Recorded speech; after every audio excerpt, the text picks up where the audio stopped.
They still talk about Miller's Hollow around campfires, where the trees lean in like they're listening, and the wind never sounds alone. On certain nights, when the fire burns low, and the smoke rises straight before curling sideways, the old-timers say something is standing just beyond the light, waiting for someone foolish enough to notice it. They call it the Lantern Man. No one agrees what it is. Some say a miner who never made it out after the collapse in 1912. Others insist it was never human at all. Just something that learned how to look like a man because people trust familiar shapes in the dark. A boy named Caleb Rowe found out the hard way.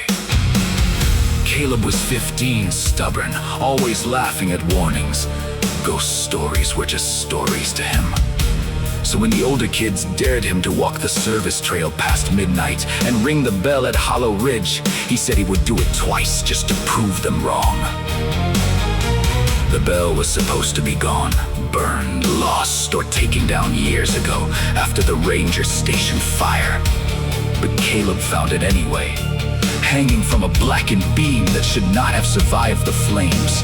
The rope looked new, too new, as if someone had replaced it recently.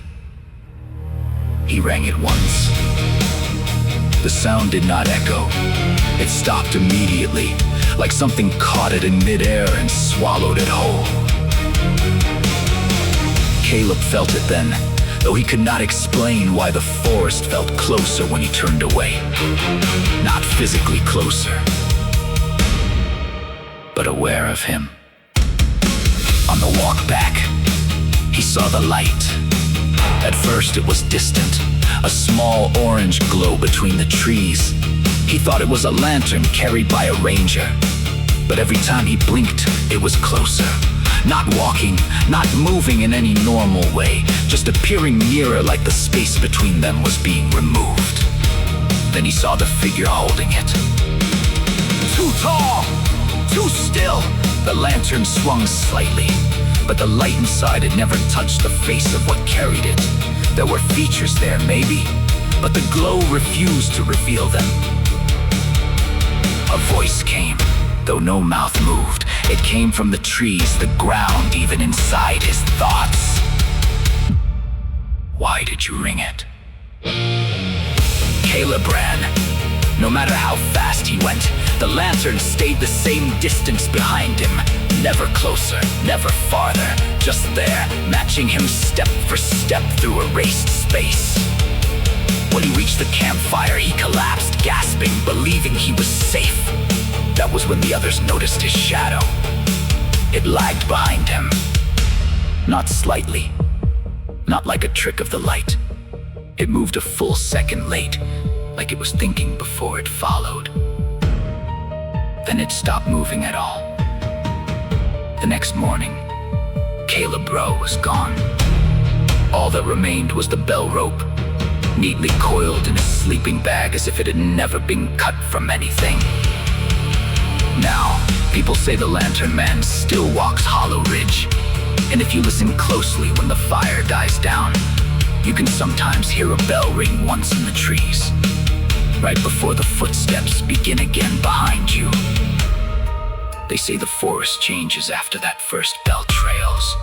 You swear you know begin bending back into places you already walked. Compasses spin without reason. Dogs refuse to enter at all, whining at the tree line like something is calling them by name. A year after Caleb vanished, another group went up there looking for proof. 3 teens and a man who said he did not believe in any of it either.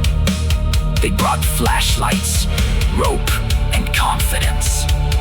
Only 2 came back. The ones who returned never agreed on what happened. One said the Lantern Man never moved at all, that it simply appeared wherever they looked, already waiting. The other said it was not following them at all, but walking ahead, leading them deeper, as if the forest itself was inviting them in. Both agreed on one thing: the lantern never went out. Even when they tried to cover it, even when they shut their eyes, they could still see it glowing behind their eyelids, patient and steady. The man who did not come back left behind a note in pencil, written on a piece of bark they found stuck to a branch. Do not listen when it asks why! After that, the Hollow Ridge Trail was closed officially. Signs went up, fences were placed, warnings issued. But warnings do not stop stories, and stories do not stay contained. Campers still go missing near Miller's Hollow. Not often, just enough to keep the story alive. Just enough to make people doubt their own footsteps when they walk alone at night. And sometimes, when the wind moves wrong through the trees, people swear they see a faint orange glow far between the trunks, bobbing gently as if searching, as if it remembers every name it has ever heard, as if it is still asking the same question. Why did you ring it?